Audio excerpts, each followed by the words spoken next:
మేము ఇక్కడ ఉన్నది, మేము ఏ ఒక్క రూపాయి ఇంటికి తీసుకెళ్ళాలి కదా, ఇండ్లు ఇచ్చినా బియ్యం ఇచ్చినా రేషన్ కార్డులు ఇచ్చినా 10 ఏళ్ళు రేషన్ కార్డులు ఇచ్చే దిక్కు లేదు. ఇవాళ లక్షలాది రేషన్ కార్డులు ఇవాళ పేదలకు ఇచ్చిన మాట వాస్తవం కాదా? ఇవన్నీ ఒకటొకటిగా చేసుకుంటూ వస్తున్నాం. ఇంకా చేయాల్సింది ఉంది. మీరు ఆశీర్వదించండి, మీరు అండగా నిలబడండి. ఈ తెలంగాణ రాష్ట్రాన్ని దేశంలోనే అభివృద్ధి చెందిన మొదటి రాష్ట్రంగా తీర్చిదిద్దుకుందాం. మొన్న జరిగిన సర్పంచ్ ఎన్నికల్లో విలక్షణమైన తీర్పు ప్రజలు ఇచ్చిండ్రు. 66% ఆశీర్వదించి నెంబర్ 1గా నిలబెట్టిండ్రు. రాబోయే మున్సిపల్ ఎన్నికల్లో కూడా నా సూచన, మంచి వాళ్ళని గెలిపించండి, మంత్రులతోని పనులు చేయించుకునేటోళ్ళని గెలిపించండి, ఊరి సమస్యల్ని బస్తీ సమస్యల్ని అవగాహన ఉన్నోళ్ళని గెలిపించండి.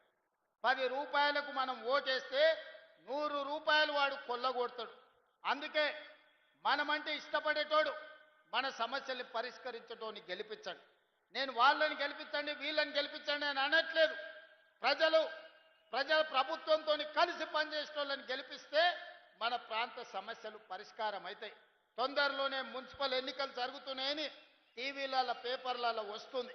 మున్సిపల్ ఎన్నికలు వచ్చినప్పుడు మంచోన్ని గెలిపించుకోండి, మనోన్ని గెలిపించుకోండి, మంచిగా మీ సమస్యలు పరిష్కరించేటోని గెలిపించుకోండి. అప్పుడే మీ ప్రాంతాలకు అభివృద్ధి జరుగుతుంది. ఇవాళ నేను ముఖ్యమంత్రి ఈడికి వచ్చిన అంటే బీజేపీ ఎమ్మెల్యేలైనా వాళ్ళు వచ్చి అడిగినారు కాబట్టి ఇవాళ మంజూరు చేస్తానని నేను చెప్పిన. వాళ్ళు ఈ సభకు రాకుండా, ఈ సభలో అడగకుండా మీ సమస్యలు ప్రస్తావించకపోతే మీకు అన్యాయం జరిగి ఉండేది కదా. నా సూచన ఒక్కటే, ఎన్నికలప్పుడే రాజకీయాలు చేద్దాం, ఎన్నికల తర్వాత అభివృద్ధిలో కలిసి నడుద్దాం. ఇవాళ మహేశ్వర్ రెడ్డి గారైనా, వెడమ బొజ్జు గారైనా, రామారావు పటేల్ గారైనా, ఈ వేదిక మీద ఉన్న ఎమ్మెల్యేలు ఎమ్మెల్సీలు ఏవైతే విషయాలను నా దృష్టికి తీసుకొచ్చిండ్రో వాటన్నిటిని కూడా మా ఇన్ఛార్జ్ మంత్రి గారికి సూచన చేస్తున్నా. మీరు ఫిబ్రవరి మొదటి వారంలో మీరు సుదర్శన్ రెడ్డి గారు వచ్చి కూర్చొని ఒక రోజంతా ప్రజాప్రతినిధులతోని, రెండవ రోజు అధికారులతోని సమీక్ష చేసి రేపటి బడ్జెట్ సమావేశాలకు ఆదిలాబాద్ కోసం ప్రత్యేకమైన నివేదిక తయారు చేయండి. బడ్జెట్లోనే నిధులను పెట్టి ఈ ప్రాంతాన్ని అభివృద్ధి చేయడానికి మనం సంపూర్ణంగా సహకరిద్దామని తెలియజేస్తున్నా. మిత్రులారా, మీకు అందరికీ అనిపించవచ్చు అన్నేందబ్బా సప్పగా మాట్లాడుతుండు, ఏం చెప్తలేడా. నేను ఓడిపోయిన వాళ్ళ గురించి పడిపోయిన వాళ్ళ గురించి మాట్లాడదలుచుకోలే, నిర్ణయం తీసుకున్నా. ఒక్క ఏటుకు పోయాడ వండుకున్నారు. వెనకటికి టైసన్ నాకౌట్ కొట్టిండు కదా, ఒక దెబ్బకి అన్నీ అయిపోయినట్టు. అన్నీ అయిపోయినాయి, ఇప్పుడు మనం పని చేయాలి. అందుకే వాళ్ళ గురించి వీళ్ళ గురించి ఏదేదో మాట్లాడాలని నేను అనుకుంటలేను. నాకు ఇచ్చిన బాధ్యతతోని మీకందరికీ పని చెయ్యాలి, సేవ చెయ్యాలి అనుకుంటున్నా. మేము పాలకులం కాదు, మేము సేవకులము. తప్పకుండా మీకు సేవ చేస్తాం, మిమ్మల్ని అభివృద్ధి చేస్తాం, మీ మనసు గెలుస్తాం. రాబోయే ఎన్నికల్లో మళ్ళీ గెలుస్తాం. 2034 వరకు మన ప్రభుత్వాన్ని కొనసాగిస్తాం. ఆదిలాబాద్ సమస్యలు పరిష్కరిస్తా, ఇక్కడికి ఎయిర్పోర్ట్ తెస్తా, ఇక్కడికి పారిశ్రామిక వాడ తీసుకొస్తాం.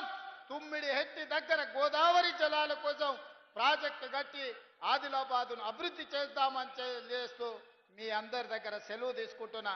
ధన్యవాదాలు మిత్రులారా. ప్రజల మనిషి, ప్రజా సమస్యలను తెలుసుకొని తక్షణమే వాటి పరిష్కార దిశగా అడుగులు వేస్తున్న కార్యదక్షులు, తెలంగాణ రాష్ట్ర అభివృద్ధి పథంలో ముందుకు తీసుకుపోతున్న గౌరవ ముఖ్యమంత్రి గారి దిశానిర్దేశంతో ఈ జిల్లా మరింత అభివృద్ధిని సాధిస్తుందని ఆశిస్తూ వారి ఆత్మీయ సందేశానికి ప్రత్యేక ధన్యవాదాలు తెలియజేస్తూ ఇప్పుడు వారి నిర్మల్ ఫెస్టివల్కి సంబంధించిన లోగో ఆవిష్కరిస్తున్నారు. చారిత్రక సాంస్కృతిక ప్రాశస్త్యాన్ని చాటి చెప్పేలా నిర్మల్ ఉత్సవాల్ని నిర్వహించబోతున్నాం. ఆ ఉత్సవాలకు సంబంధించిన లోగోను అలాగే పోస్టర్ని గౌరవ ముఖ్యమంత్రి గారు ఆవిష్కరిస్తున్నారు. ఇది రెండవసారి నిర్మల్ ఉత్సవాల్ని నిర్వహించడం. అలాగే ఇప్పుడు గౌరవ ముఖ్యమంత్రి గారి చేతుల మీదుగా మహిళా స్వయం సహాయక సంఘాల సభ్యులకు వడ్డీ లేని రుణాలకు సంబంధించిన చెక్కు పంపిణీ ఉంటుంది. జిల్లా గ్రామీణాభివృద్ధి శాఖ ద్వారా నిర్మల్, ముదోల్, ఖానాపూల్ నియోజకవర్గాల పరిధిలోని మహిళా స్వయం సహాయక సంఘాలకు 550 కోట్ల రూపాయల నిధులు, అట్లాగే పట్టణ పేదరిక నిర్మూలన సంస్థ మెప్మా ఆధ్వర్యంలో నిర్మల్, బైన్సా, ఖానాపూర్ మున్సిపాలిటీ పరిధిలో మహిళా సంఘాలకు 107 కోట్ల రూపాయల వడ్డీ లేని రుణాలను చెక్కుల ద్వారా వారి స్వహస్తాలతో అందజేయడం జరిగింది. వారికి హృదయపూర్వక ధన్యవాదాలు తెలియజేస్తూ నిర్మల్ ప్రాంత అభివృద్ధిని ఆకాంక్షించి ఇక్కడ